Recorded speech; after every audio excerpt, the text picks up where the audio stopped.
અને જય માતાજી, જય રમાપીર, હર હર મહાદેવ. તો ગાઈસ, આજે થઈ ગઈ છે 7 તારીખ અને આજે આપણે નીકળવાનું છે યાત્રા પર રણુજાની, એ બી પગપાળા અને અખંડ જ્યોત લઈને ખુલ્લા પગે. બરાબર.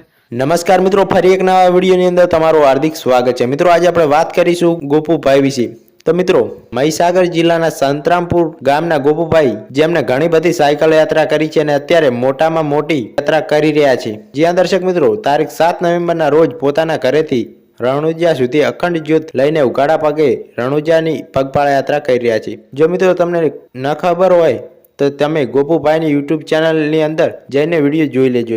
ગોપુભાઈની યુટ્યુબ ચેનલનું નામ છે મેરી ગોપુ વ્લોગ. તો મિત્રો, ગોપુભાઈ તારીખ 7 નવેમ્બરના રોજ ઘરેથી અખંડ જ્યોત લઈને નીકળ્યા હતા અને એમનો એક દિવસનો વ્લોગ યુટ્યુબની અંદર આવી ગયો છે. તો મિત્રો, ગોપુભાઈને સપોર્ટ કરતા રહેજો અને આપણે આ યુટ્યુબ ચેનલની અંદર પહેલી વાર આવ્યો તો ચેનલને સબસ્ક્રાઇબ કરીને બેલ આઇકોન ઓન કરવાનું ભૂલતા નહીં. તમે મિત્રો જોઈ શકો છો વિડીયોની અંદર કે ગોપુભાઈ ઘરેથી પોતાના કુળદેવીની આરતી કરી અને ઘરેથી નીકળી રહ્યા છે. તો મિત્રો, કમેન્ટની અંદર જય બાબારી લખવાનું ભૂલતા નહીં. મળીએ એક નવા વિડીયો સાથે.